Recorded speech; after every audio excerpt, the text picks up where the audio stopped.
یہودی چرواہے کو جنت کی بشارت۔ بیان کیا جاتا ہے کہ غزوہ خیبر کے موقع پر ایک چرواہا حضور اقدس صلی اللہ علیہ وآلہ وسلم کی خدمت میں حاضر ہوا۔ وہ چرواہا یہودیوں کی بکریاں چرایا کرتا تھا۔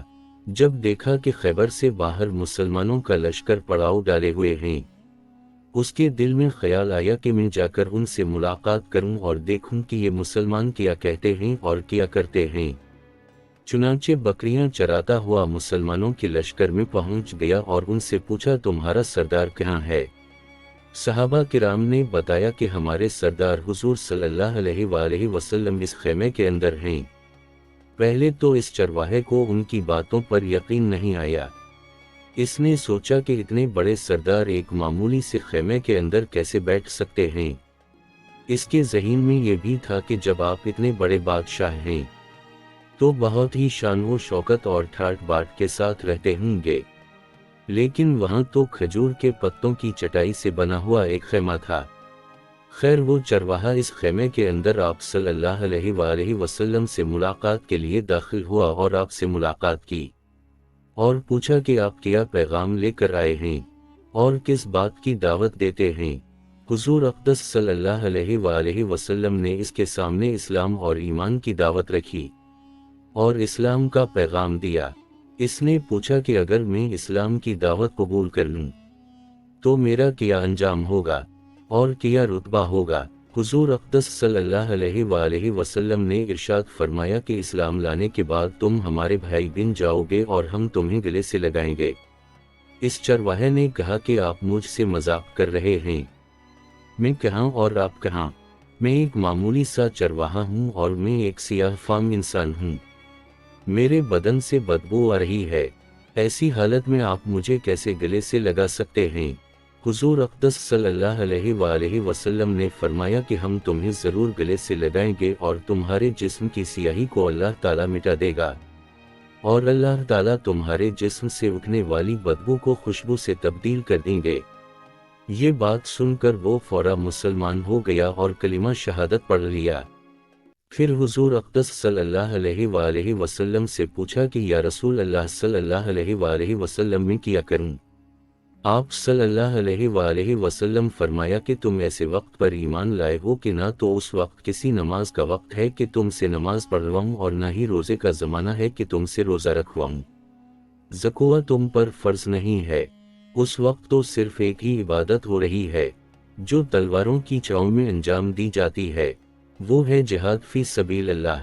اس چرواہے نے کہا، یا رسول اللہ صلی اللہ علیہ وآلہ وسلم، میں اس جہاد میں شامل ہو جاتا ہوں، لیکن جو شخص جہاد میں ہوتا ہے اس کے لیے دو میں سے ایک صورت ہوتی ہے، یا غازی یا شہید۔ تو اگر میں اس جہاد میں شہید ہو جاؤں تو آپ میری کوئی ضمانت لیجئے۔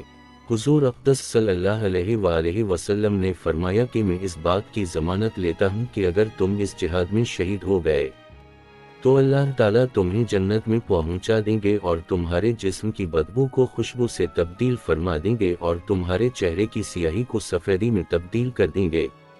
چونکہ وہ چرواہا یہودیوں کی بکریاں چراتا ہوا وہاں پہنچا تھا، اسی لیے حضور اقدس صلی اللہ علیہ وآلہ وسلم نے فرمایا کہ تم یہودیوں کی جو بکریاں لے کر آئے ہو ان کو جا کر واپس کرو، اس لیے کہ یہ بکریاں تمہارے پاس امانت ہیں۔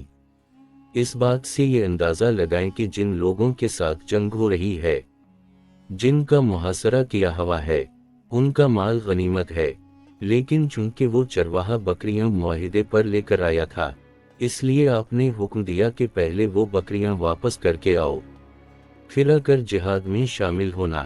چنانچہ اس چرواہے نے جا کر بکریاں واپس کیں اور واپس آ کر جہاد میں شامل ہوا اور شہید ہو گیا۔